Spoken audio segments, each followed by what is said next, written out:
Pagsapit naman ng 1 Enero 2015 ay magsisimula na ang ASEAN Integration.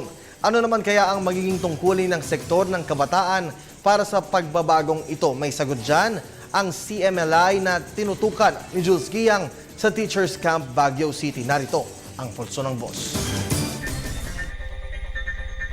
Issue ng lipunan aalamin mula mismo sa tinig ng sambayanan. Pulso ng boss ngayon ating pakikinggan.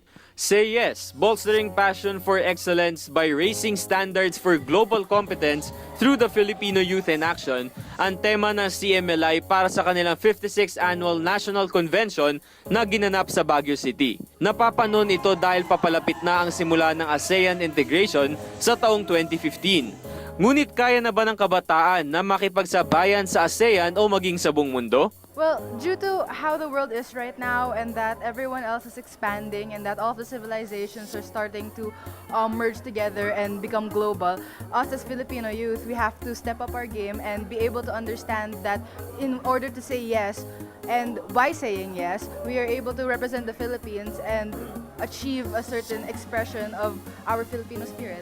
Being confident po muna kasi kung hindi mo po sisimulan sa sarili mo, paano mo po ma-influensyahan yung iba? Bilang isang kabataan, kailangan ko munang i-boost yung confidence ko para meron akong goal kung saan sa pagtingin ko sa goal na yon, tataas yung standards ko kung ano yung dream ko. Kaya pag tumaas yung standards ko, gagawa na ako ng impact sa ibang tao. Say yes. Kailangan nating umuo dahil bilang mga kabataang Pilipino, kailangan nang isipin na ngayon ang panahon natin na nag-e-expand, na lahat ng bagay ay sumusulpot. No? Modernisasyon at consumerismo, materialismo, nandiyan na silang lahat. So bilang mga kabataang Pilipino, huwag tayong papapiit sa seldang yon na dapat tayong matutong lumabas. Dapat tayong tumingin sa ibang tao na may nangangailangan ng tulong. Bilang kabataan na sinisimulan sa sarili, kailangan nating alamin kung ano ba yung strengths o yung kalakasan nating mga Pilipino.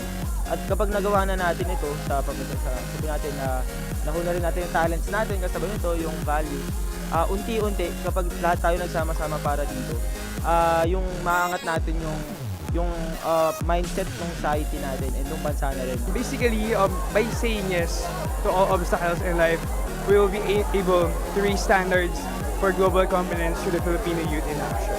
Ano-ano naman kaya ang mahakbangin ng CMLI upang makasabay sa pagbabago sa ASEAN region? Our theme this year is more on global competence, and this would lead to global competitiveness.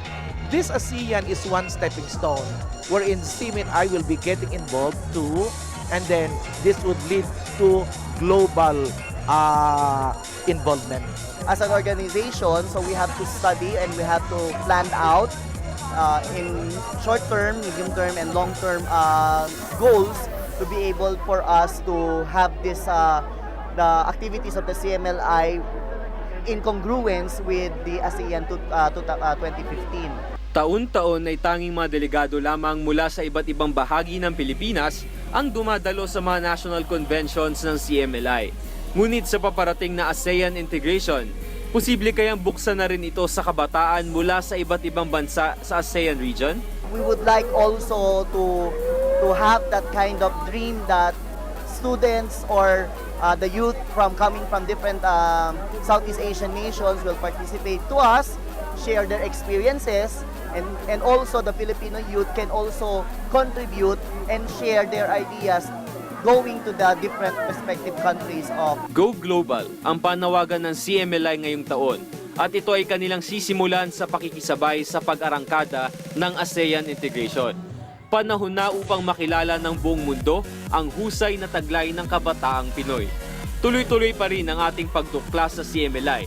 Sa susunod, aalamin naman natin ang mga naganap sa kanilang 56th Annual National Convention sa Teachers Camp Baguio City. Mula mismo sa tinig ng sambayanan dito sa Baguio, para sa Pulso ng Boss, ako si Jules Giang ng Telebisyon ng Bayan.